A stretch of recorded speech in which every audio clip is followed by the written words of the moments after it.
Si je te disais que Monkey D. Luffy, le grand Luffy, avait la même voix que Maman Pig. Si, je te jure, écoute ça. Quelle bonne surprise!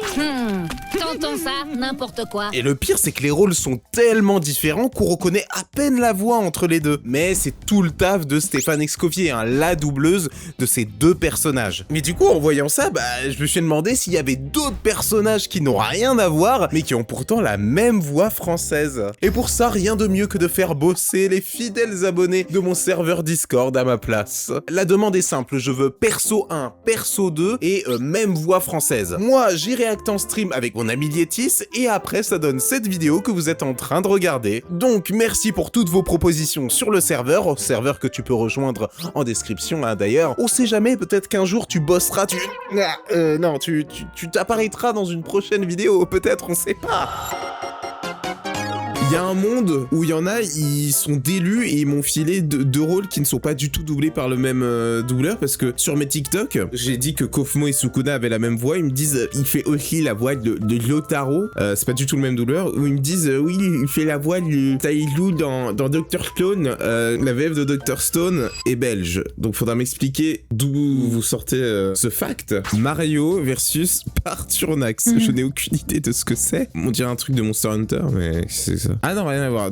Skyrim. Ouais, Elder Scrolls, ouais. Et du coup, attends, mais là, la comparaison va être horrible parce que Mario, on sait très bien quelle voix il a, et pas Arthurnax. Attends. Alors après, il fait aussi du coup la voix de Luigi, il me semble, non? Et de Wario. Alors, il faisait la voix de Luigi et Wario avant de prendre une retraite bien méritée en 2023 à la sortie de Super Mario Bros. Wonder. On parle évidemment de Charles Martinet. Je sais même pas si j'avais vraiment besoin de le présenter, mais au cas où, c'était la voix de Mario iconique depuis les années 90. Et c'est vrai que en dehors de ça, on s'intéresse pas vraiment à ses autres rôles. Là par exemple, on a une très bonne comparaison entre un dragon et un italien. Parce que Mario... Here we go! Ouais, c'est compliqué. Si tu veux faire le lien, je pense que faut vraiment que t'ailles sur la page doublage du mec pour que tu saches vraiment, c'est très précis. Mario c'est full sa voix de tête, enfin, même Luigi aussi sa voix de tête, mais là c'est full voix de poitrine aussi. Mais ok, je ne savais pas, mais en fait, genre, pour le coup, moi Charles Martinet, je le connais, on connaît tous pour Mario, je sais qu'il faisait quelques voix des tout, mais je savais pas du tout dans quoi, et c'est marrant de le voir sur dans Skyrim. Intéressant, j'aime bien que vous mettiez pas des tapines, si j'avais vu un Titeuf et un Spider-Man côte à côte. Ah mais voilà, moi j'aime bien, voilà. Ça j'adore. Donc Shipper aurait la même voix que je sais plus comment il s'appelle dans Arcane. J'ai pas vu Arcane, je pourrais pas te dire. J'ai besoin de vous. Alors attends, moi je veux voir Shipper parce que j'ai pas vraiment regardé Dora. Je vais raconter les autres après qu'on a entendu la voix, mais j'étais terrorisée par Shipper quand j'étais petite. Oh mince. Mais c'était genre ma plus grande peur. Arrête de shipper, Shipper, arrête de shipper, Shipper, arrête de shipper. Oh mince. Putain, qu'est-ce que j'aimais Diego, c'était mon premier goth dans ce truc. C'était vraiment un homme capable.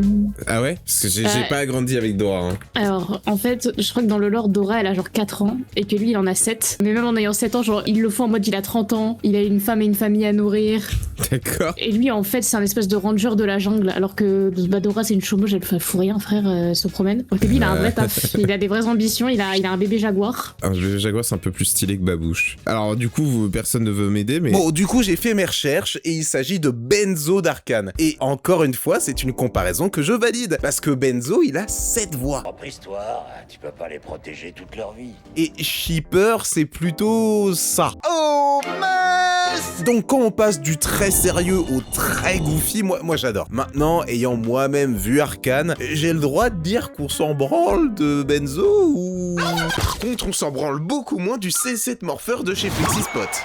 Regardez-moi ce beau bébé. Je les remercie de m'avoir envoyé cette superbe chaise ergonomique parce que déjà elle est méga simple à monter. Suffit de suivre la notice et en 1 heure à peine c'est terminé. Parce qu'elle est belle et confortable. Je suis pas prêt de regretter toutes les précédentes chaises que j'ai eues. Et pour le petit coussinet sous les fesses, je suis team mousse perso, même si la solution en maille existe. Parce que les accoudoirs rotatifs à 360 degrés, c'est incroyable. Parce que le repose-pied c'est confortable. Parce que l'appui-tête est biaxial. Ouais bon, fallait une dernière rime, même si techniquement c'est pas faux. Hein. Le fait de pouvoir orienter et adapter toutes les fonctions de cette chaise montre qu'elle est faite pour tout le monde. Et je peux vous dire que ça fait du bien de pouvoir jouer ou travailler pendant des heures sans se briser le dos. Merci de support lombaire. Et si vous êtes toujours pas convaincu, sachez que j'ai déjà un bureau assis debout de chez eux. Et les vrais savent à quel point faire du doublage debout, ça change la vie. Et puis comme si ça suffisait pas, j'ai aussi leur tapis de marche. Non franchement, je suis un bon client fidèle, vous pouvez me faire confiance. Pour les 10 ans de FlexiSpot, il y a des offres de zinzin tout le mois d'août. Déjà à 50 € de réduction, hein, si vous voulez la même chaise que moi, le C7 Morpher, avec mon code. Et notez dans votre agenda le 31 août, entre 10h et midi, c'est la vente flash. Rien qu'avec le code 10 en 12, c'est 12% de réduction sur tout le site. Donc pour vous régaler des offres anniversaires, il vous suffit de vous rendre en première ligne de description ou en commentaire épinglé. Et du coup c'est Bruno Magne. Et Bruno Magne, je sais qu'il a doublé dans pas mal de trucs rigolos. Ah bon, Bruno Magne, il a doublé dans tellement de trucs. Attends, je sais qu'il a pas doublé dans One Piece. Lui aussi, ah mais il fait Franky, mais oui c'est vrai. J'ai toujours voulu en posséder. Ok, suivant. Oh putain. Willy Beer versus Kratos. Ça vient de quoi déjà ce truc? Ça me dit. C'est pas le Lorax? Willy Beer, quoi, écrit comme. Attends, je tombe sur rien quand je tape ça. Attends, fais une recherche par image. Ça s'appelle Horton, juste le film, ouais. D'accord. Du coup, ce serait lui. Oui. Et le Halo, déjà, ça faisait pas très Kratos, ouais, c'est marrant. C'était Eric Peter, la voix de Kratos dans l'ère grecque. Bah, c'est ce que je me disais aussi. on ment? On ment encore? Je suis en train de chercher, là, je vois pas non plus Kratos sur... Le prochain qui ment, je vais les ban. Voilà. Alors, mets-leur un rôle de la honte. Je vais juste vous mettre, genre, menteur. C'est une dinguerie de mentir comme ça. Ça, je sais, c'est qui ça? Ça, c'est des gens qui ont été sur ChatGPT, ils ont fait... Ouais. Mais moi, les rôles rigolos, les doubleurs... ChatGPT, il a dû se dire, tiens, Kratos, parce que c'est un truc connu, et Willy Beer, c'est même pas son nom, frère. On ne trouve rien en marquant Willy Beer. Tu as menti. Ah, moquez-vous de lui. Vous me faites honte, mais tellement honte. Bon, en écrivant cette vidéo, j'ai élucidé le mystère de tout ce bordel. Donc laissez-moi tout remettre en place parce que là, c'est vraiment n'importe quoi. Déjà, commençons par Willy Beer, qui s'appelle en réalité Ned McDodd. Willy Beer, apparemment, c'est lui. Donc rien à voir, vraiment. Mark Alphos double bien Willy Beer, hein, ça, aucun souci, mais il n'a jamais doublé Kratos. Kratos a eu 2 voix françaises dans sa vie. Hein. Dans les débuts, Eric Peter, et par la suite, Frédéric Soutrel. Donc j'ai 2 théories. Soit il a vraiment demandé à une IA de faire le taf de recherche à sa place, et comme les IA sont pas du tout au point sur ça, ça a donné nimp. Ou alors l'abonné s'est juste branlé sur moi, en fait, j'ai pas d'autres mots. Oh, ça commence. c'est pas Spider-Man. Ok, attends. Donc on a évidemment son vieux Donald Renew avec Titeuf. Je pense que c'est pas la peine de vous le mettre. Moi, si, je vais vous le mettre quand même. Je vous dis, c'est le méga plan drague la piscine. Faut juste arriver à leur mettre de la crème solaire sur le dos, et après... Bon, ça, logique. J'ai envie de dire, Titeuf, on connaît. Mais alors, attends, c'est qui lui? C'est dans Link Click? Oui, c'est Shang Xiaoshi de Link Click. Ouais, d'accord. Tu vas me les player. Ouais. Bah donc tu veux que je te l'envoie en DM sinon? Oui, vas-y. Ça va être plus simple. Si vous passez devant notre studio. Ah bah oui. Non, oui, là, si oui. vous passez devant notre studio, abonnez-vous à la série. Passé ou futur, tu l'as dit 1000 fois. Je m'occupe d'entrer dans la photo. Toi, tu te charges de me guider. Alors, t'es prêt? C'est vraiment sa voix de base. C'est marrant, on dirait la voix de Denji. C'est fou ça. En fait, je t'ai pas demandé, mais aujourd'hui, ce serait quoi le programme? Sans transition. Effectivement, bien sûr. À l'époque où MrBeast était doublé en Belgique. C'est pas aussi la voix d'Axel Blaze? Si, c'est la voix de Senku dans Dr Stone et... J'ai attaché un agent du FBI. Si... Voilà, c'est parce que là, je crois qu'à ce moment-là, c'était Maxime Donnet sur les anciennes vidéos. Veulent mes 100 000 $ avant minuit, il les garde. Ça, c'est... Et du coup, ce serait Rigby... Regular Show, merci. C'est bien en fait que vous me proposez des trucs comme ça parce que là, vous êtes en train de me faire des TikTok. Donc, c'est bien. Allez, on renvoie des nouvelles propositions. Pourquoi je t'ai fait venir aujourd'hui? Ah oui. Ah, vraiment? Regarde. Les gros Richards de l'histoire ont tous donné leur nom à une boisson. Une canette de soda, du concentré de fruits surgelés, une pointe de sauce. Ouais, il a vraiment une voix sympathique, je trouve. Je sais pas comment expliquer, c'est... Ah, ça me donne le smile. Ah, enfin, à ce que j'entends, vous avez enfin compris. Voilà, bon. Tornade de feu! Aïe. Aïe. Bon, là, on reconnaît les bien. poils qui se hérissent. Oh là là. Mais ça doit être une dinguerie à doubler et tout, balancer des Bon, ça là. trucs de Ça, c'est mon super Olivier, technique. voilà. C'est mon Olysée à moi, là, franchement. On ne parlera pas de ce qui est devenu Exceptionnel. la VF d'Inazuma Eleven. Ce sera peut-être le sujet d'une autre vidéo. Est-ce que vous aussi vous sentez cette excitation monter? Pas obligé de le dire avec un tel sérieux. Vous trouvez pas que c'est incroyable ça? Bob Razowski et Lago de Aladdin. Eric Métayer, il a pas doublé genre dans un cinquième des films Disney ever, mais j'ai l'impression de le voir dans tous les génériques de Disney. Ok. Ce qui est drôle. J'ai pas vu Aladdin, je sais pas à quel point c'est culte comme rôle l'oiseau. Ah non, c'est un peu culte. Ok. Faire une grâce. Ah voilà. Puis on sait. Ça je connais. Oui, cette feignasse qui va défoncer ton matelas. Ouais, c'est le mec qui fait Bud dans les zinzins de l'espace, non? Oh, Candy et Bud. Si, incroyable. Alors attends, comment t'as pu reconnaître? Parce que il a une voix un peu de... Oh, je suis sûr, il a une voix un peu comme ça, Bud. Il fait Candy en plus. Patin, je viens de cirer. Excuse-moi, Candy, je referai le ménage à faux tout à l'heure. Tu me proposes de faire le ménage. Du coup là, ils se parlent tous les deux. Il y a des informations virtuelles fort utiles. Ah putain, c'était trop bien les zinzins de l'espace. Moi j'aimais trop la voix de... Je sais plus comment il s'appelle. Edno, je crois. Edno, ouais. Même qui s'appelle Jean-Jacques. Ok, bah très cool, ok, intéressant. Putain, je sais pas comment t'as spot ça, Niro. Candy c'est reconnaissable, oui, je suis d'accord, mais Bud c'est pas du tout reconnaissable. Je sais pas comment t'as spot ça. Oula! Ah bah Hervé Grul, bah oui! Ah. Bien sûr. Karl Grimm à partir de la saison 4. Oh là là, ça commence. Arrêtez avec les voix de remplacement. J'apprécie que vous ne mettiez pas des tapines, hein, vraiment. Mais là, je connais aucun des deux persos.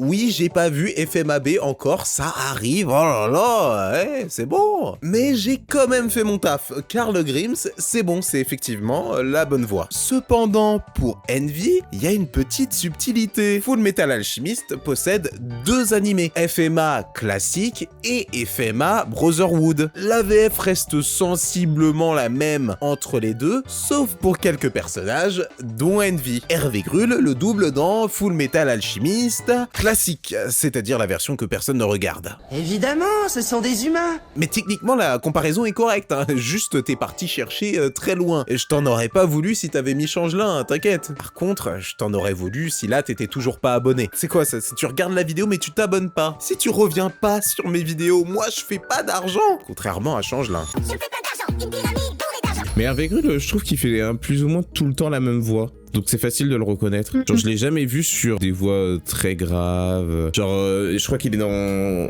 Zelda aussi où il fait Rivali. C'est plus ou moins la même voix. Ah ouais, je crois.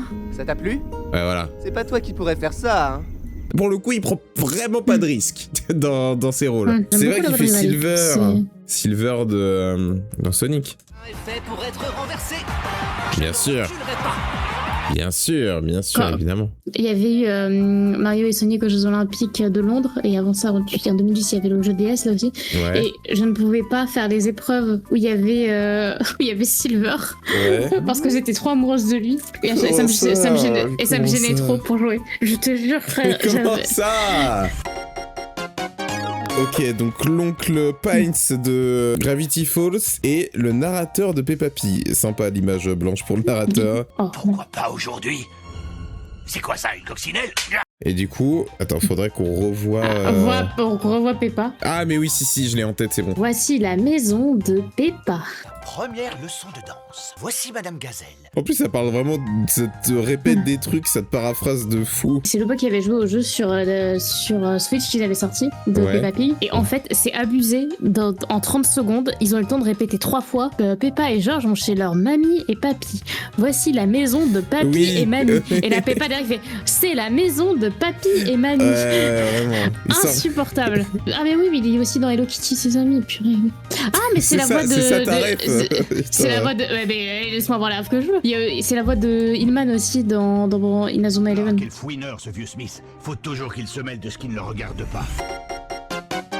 Ah non, pas Darwin en saison 7. Non, ils ont encore changé la voix. Darwin a une très bonne voix dans les premières saisons, mais la voix a changé 2 fois. Dans la saison 1 du Monde Incroyable de Gumball, Darwin est doublé par un enfant. Puis dans la saison 2, par un autre enfant, Tim Bellasri, qui sera la voix la plus iconique et reconnaissable pour ce perso. Puis au bout d'un moment, la voix de Tim Enfant, elle change, elle mue. Tout ça parce que Tim Enfant est en train de devenir Tim Ado. Et du coup, on est forcé de perdre la continuité vocale. Donc la 3e fois, pour la saison 5, on prend Marilyn Landerwin, une femme adulte qui peut moduler sa voix pour se rapprocher de quelque chose qui ressemble à un petit garçon. Il y a forcément un moyen d'ouvrir cette porte. Déjà là, moi, à ce moment, je suis pas trop content. Mais vas-y, je dis rien. Parce que le changement est logique et la voix passe. Mais pour la nouvelle série, je valide pas. Mais alors pas du tout. L'horreur! On est en retard pour l'école! J'ai toujours pas regardé cette saison 7 à cause de ça. Mais du coup, cette 4e voix, on la doit à Raphaël Bruno. Histoire de quand même revenir sur le concept et la proposition du Discord. Et effectivement, elle fait bien Jérémy Belpois dans Code Lyoko. Et elle fait aussi ce mec dans Dino Train, voilà. Je sais pas, il a une tête de con un peu, j'aime bien. Quoi? Attends. Code Lyoko, Jérémy Belpois. Quoi? Attends, mais en dessous aussi, regarde, c'est la même chaîne. Mais quoi? Attends, on va voir la chaîne Pitié. Non, j'ai très peur. C'est ça, Oh là là. Mais c'est quoi cette chaîne de détraqués? Mais ça va pas. Attends, mais j'avais pas vu, regarde le nombre d'abonnés, s'il te plaît. Mais je vais me reconvertir. Bon, après, j'ai techniquement plus d'abonnés. Mais ça va pas. Ah non, mais les vidéos, elles font vraiment beaucoup de vues, par contre, je regarde. Statistiquement, il y a forcément des gens qui seront intéressés, donc écoutez, On entre sur le TADC. Bon, alors là, j'ai pas besoin de vérifier. Je le sais. Tu n'auras pas de rôle de la honte pour toi. Tous les moments de Kinger. Et B. On a parlé d'une collection d'insectes. Ouais, forcément. C'est un très très bon choix, Arnaud sur Bentius. Ouais, je suis d'accord. Testez sur les autres résidents. Et Kinger aussi. Kinger, ça passe très bien. Sans transition, Bloom et Naruto. Côté sans leur famille, ce serait le plus beau cadeau que vous pourriez m'offrir. Ah, c'est dur de trouver du Naruto là-dedans, mais je crois, j'y crois, mais... Ouais. Naruto, c'est comme One Piece, genre faut forcer de fou de baiser, ça doit être tellement dur à tenir. Après, je pense c'était aussi une autre ère au niveau des DA, au niveau de les voix qu'ils demandaient à faire. C'est vrai. C'est ce que j'appelle un sexy jutsu pas mal, non? La voix de Naruto est très cool. Non, j'arrive à reconnaître quand même parce que la voix de Bloom reste assez gorge. Oh putain. Quoi? Mais non. Voilà, ça c'est bien. Ça, j'adore. C'était tellement le GOAT. Je l'aimais tellement. Alors, je n'ai pas vu Star Wars, hein, désolé. On a vu que la ferme en folie, désolé. Ouais. Bon, pour le coup, la cérémonie porc. Allez, hop. Un peu space la sonnette, dis donc. Je sais pas de... Putain, bah c'est Otis et Garijo. Du coup, je peux me permettre de dire Otis de la ferme en folie a la même voix que Josuke de Jojo. En plus, les deux s'entendraient bien. J'avoue qu'ils ne sont pas très sociables. Je dois vous prévenir que je suis issu d'une race de porcs exotiques rares. Nos rituels vous sont... La voix est trop bien. Et Otis, elle, c'est ma grande-tante Gertie. Attends, et du coup, moi, je vais entendre Darth Maul. Peu peuplé. Si cette piste est la bonne, je ne tarderai pas à les trouver. Pour signer le traité. Enfin, nous nous ferons connaître des... Ouais, on reconnaît. Nous aurons notre revanche. Ouais, on reconnaît. Ça s'entend. Triage de notre clan ancestral. Mais moi, je dis, la ferme en folie tabasse Star Wars. Mais très très bon choix. Très bon choix pour la propale. Très bonne comparaison. C'est ça qu'on veut. Powers. Oh putain. Mais non, Glumshanks. Bah tu sais quoi? Je l'entends complètement. Je savais pas, mais je l'entends maintenant. Il faudrait utiliser un véhicule aérien pour faire exploser la géode. Comment ça fonctionne? Je parle là-dedans? Oui, je l'entends. Je l'entends complètement. Vous allez devoir passer par l'entrée d'air et traverser les tunnels d'érosion. Ok, faites si. attention, ces tourelles sont vraiment... Je suis meilleur. Ouais, sans doute je veux aussi. Je suis plus fort, je suis plus malin, je suis meilleur. Je suis meilleur. Évidemment, mais oui, effectivement, je l'entends. détruire d'abord. Putain, c'est le gobelin de merde là à côté de... Incroyable. Très drôle. Oh putain, encore du Skylander. Ah oui, mais oui, de fou. Oui, si. Il y a des personnes qui veulent juste ouais. être mauvaises. Et il y a celles qui sont nées pour être méchantes. Oui, là c'est évident. T'as en tête la similitude? Franchement, oui. En fait, c'est surtout sur Chaos que je me base, mais j'arrive à voir. Bon, d'accord, j'en ai prouvé peut-être, mais j'ai pas tiré dessus. C'est littéralement, il prend littéralement la même voix.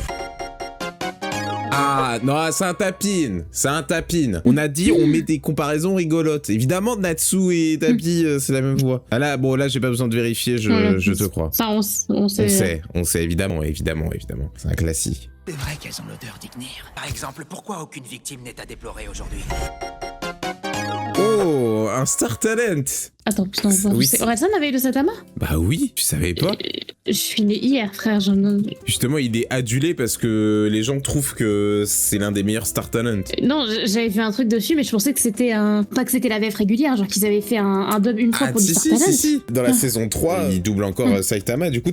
Attends, fais-moi écouter ça. T'as jamais entendu? Moi, je suis juste un gars qui joue au super-héros de temps en temps. En fait, toi et ton gang, je vous cherchais pour vous éclater la tronche. Mais la vache, c'est bien en plus. Mais oui, mais il a de la chance que le perso soit... Que le perso soit un peu à côté de la plaque. Ouais, ça lui va bien. Et même en vrai, dans les moments un peu plus énergiques, je trouve que ça passe bien. Orelsan dans One Punch Man, c'est un pur petit miracle. C'est le genre de Star Talent où on ressent vraiment leur investissement et leur passion, contrairement à d'autres. Alors évidemment, on ne doit pas tout à Orelsan. La directrice artistique, Mélanie Alpaillé, a dû bien le fouetter et être patiente pendant les sessions de doublage. Mais il en résulte une célébrité qui met du sien, et pour avoir regardé les 2 premières saisons en VF, bah j'en garde un très bon souvenir. D'ailleurs, dans l'opening de la saison 2, en France, on a eu le droit à une version où Orelsan chante dedans. Pour ce qui est de la saison 3, j'ai pas encore regardé, notamment à cause de l'animation, mais pour les plus courageux, n'hésitez pas à me dire si la VF de Saitama est toujours au niveau. Ah oui, et du coup, il a aussi doublé dans le film Mutafukaz, apparemment. C'est un dessin animé français, je crois, ça. Ouais, sérieux, faudrait penser à ranger. Ouais, bah t'as... Ah ouais, ça, oui, il gringe, ouais. Ouais, c'est avec les casseurs flotteurs. Putain de zone de guerre, cet appart. Petit, allez mes mignons, c'est tonton Lino qui régale. Je suis presque sûr que c'est français. Franco-japonais, voilà. La prod. Franco-japonais. Ok, ouais, bah c'est stylé. Je pensais pas qu'il avait fait autre chose en dehors de Saitama, Orelsan, mais ok. Alors, avec tout le respect, Syndrome, ok, Bruno Salomon, c'est stylé et tout, c'est un des meilleurs Star Talent et tout. Ils veulent de l'héroïsme, eh bien je vais leur en donner. Qui se dit Paul le livreur de Phineas et Ferb? Incroyable, genre, c'est la voix de Paul le livreur dans Phineas et Ferb? Non, la dinguerie. Avec tout le respect. Il fait, allez vous faire foutre. Paul le livreur, non, faut aller se faire foutre. Salut papa. Allez, à tout à l'heure. Bisous. Oh putain, bah oui, bah Lila Lacombe, évident. Oui, ça me choque pas, les 2 persos à côté. C'est juste que, forcément, Rebecca est quand même vachement plus gueularde. Alors Rebecca, ça lui va très très bien. Anya, je suis pas fan. Bah Anya, je pense que c'est le genre de rôle où ça aurait peut-être bénéficié d'être à une vraie enfant. Ouais, Anya, si on avait filé ça vraiment à une vraie enfant, ça aurait été très très cool. Pour le coup, moi, je ne peux pas m'imaginer autre chose que Lila Lacombe qui force sa voix de gamine, quoi. Après, j'ai l'impression que c'est un peu pareil avec tous les gamins de l'école de manière générale, ils font... L'embêter, je le dirai à Monsieur Anderson. Ouais, mais elle, ça me choque moins, tu vois. Ah non, Becky, ça va, mais le reste des enfants... T'as une preuve avant d'accuser? Empêche de passer, dégage. Damian non plus, ça me choque pas, ça me choque moins. Je trouve ça cool qu'ils aient unifié le truc en se disant bon bah si on a tout le monde, si on a que des adultes dans le cast, bon bah oui. Tous les enfants auront des voix d'adultes. D'un côté j'arrête pas de me dire putain mais les persos là tu vois ils ont entre 4 et 6 ans. J'ai du mal à les imaginer avec des voix d'adultes, j'avoue. C'est très bien joué, du coup ça fait oublier aussi. Ouais. Mais c'est... Non, pour moi, Anya, j'ai beaucoup de mal. Mais je pense aussi à un truc, mais je vais dire des mots qui ont la 3 ans, mais je trouve que Lila Lacombe a une voix qui sonne peut-être un peu trop intelligente pour Anya, qui est quand même un peu coconne. Ouais, je suis d'accord. Lila Lacombe, immense comédienne sur Rebecca, mais c'est monstrueux. Il y en a pour tout le monde. Bah, c'est aussi dans Call of the Night où ça lui va aussi très bien. Oui, de fou. Ça, par exemple, autre animé où ça lui va bien. Alors. Ça se résume à une seule chose, malheureusement. Les gens sont pas satisfaits de la vie qu'ils mènent au quotidien. Tiens. Ouais, ça lui va très très bien. Voilà, on en parlait tout à l'heure. Évidemment. Qu'est-ce qui n'a pas déjà été dit c'est fou. Oh putain. oui, Benoît Dupac, Luigi et Marc de Vinci, oui, bien sûr. Benoît Dupac, je pense que peu importe sa modulation, c'est la voix qu'on reconnaîtra le plus facilement. Pitié, me dis pas que tu vas manger ça. Hein? Non, bien sûr que non. Je me mets juste dans l'ambiance. Ouais, c'est reconnaissable. Et Luigi, évidemment. Je vous rassure, on ne met pas le chantier, on travaille dessus. Oui, c'est Onizuka aussi. C'est tellement un miracle, la VF du film Mario. Genre qu'on n'ait pas eu de Star Talent, trucs comme ça. Ah, mais la VF est tellement bien. Genre quand on voit ce qu'ils sont tapés aux États-Unis. Bon voilà, ça je l'ai dit tout à l'heure. Ah oui, c'était quelqu'un qui mentait délibérément dans le chat. Mais oui, c'est Sébastien Desjours qui fait Bob l'éponge et évidemment Akaza. D'ailleurs, ça c'est un classique comparatif. Mais elle est très bien la voix d'Akaza en VF. Sois-en sûr, gamin. Je n'oublierai pas ton visage. Dès que nos routes se recroiseront, je me chargerai de répandre ta cervelle partout. Et puis bon, Bob l'éponge, je pense que vous connaissez très bien. Moi, j'ai jamais regardé, enfin, j'ai regardé très peu de Bob l'éponge, ça n'a pas du tout été mon enfance. Marche arrière! Bien sûr, marche arrière. Oui, ils enregistraient dans une cave. C'est quoi cette qualité de merde? Ça va. Ça va être drôle à enregistrer un vrai Bob l'éponge. Ouais. Bon, voilà. On tombe dans les tapines, ça y est. C'est parti. C'est parti. Bon, ça on sait. Petit Homer, le pingouin, c'est des tapines. Ah, voilà. Alexandre Nguyen avec ce bon vieux Utah de JJK. Putain, en plus, il passe très bien sur JJK. Ah, ça, lui, il est reconnaissable aussi. Avant, j'avais jamais invoqué Rika volontairement. Je veux devenir exorciste. Pour libérer Rika de sa malédiction. Vu que je ne suis pas un grand consommateur de la Patte Patrouille, mais je crois que ça se reconnaît vraiment bien. Oui, non, il se reconnaît bien. J'étais en formation avec le DA de la Patte Patrouille, qui est Philippe Roulier, et il m'a dit, je crois qu'ils en sont à la saison 14. Je crois ça c'est... Il y a un petit fandom hein, chez les... Ah mais pas un chez petit... Chez les 2-8 ans. Ah non mais pas petit du tout même. Ah oui, non mais je sais que c'est un énorme truc. Hein. En plus, moi j'avais lu un truc comme quoi apparemment, ils essayaient vraiment de forcer pour que le chien policier, ça devienne le préféré des enfants, etc. Et qu'au final, il a aucun buzz. Plus aide Rocky à monter sur le toit. Ça roule. Bon là on l'a. Ouais. Non, il est très reconnaissable. Putain, ça c'est pareil. Il a un rôle pour les 10 prochaines années, tu vois. Il est assuré. Franchement, moi je serais contente de voir Port de la ferme en folie à nouveau. J'ai l'impression d'avoir revu un très vieil ami. C'est ça, exactement. Et du coup, moi j'ai eu tout ce que je voulais finalement. Salut, c'est Kaoui, j'espère que vous avez kiffé la vidéo. N'hésitez pas à liker, vous abonner et à booster la vidéo aussi. Merci Flexispot pour la chaise, je n'ai plus aucun mal de dos. Et si vous avez besoin de ma voix pour vos projets, n'hésitez pas à me contacter par mail ou sur Discord.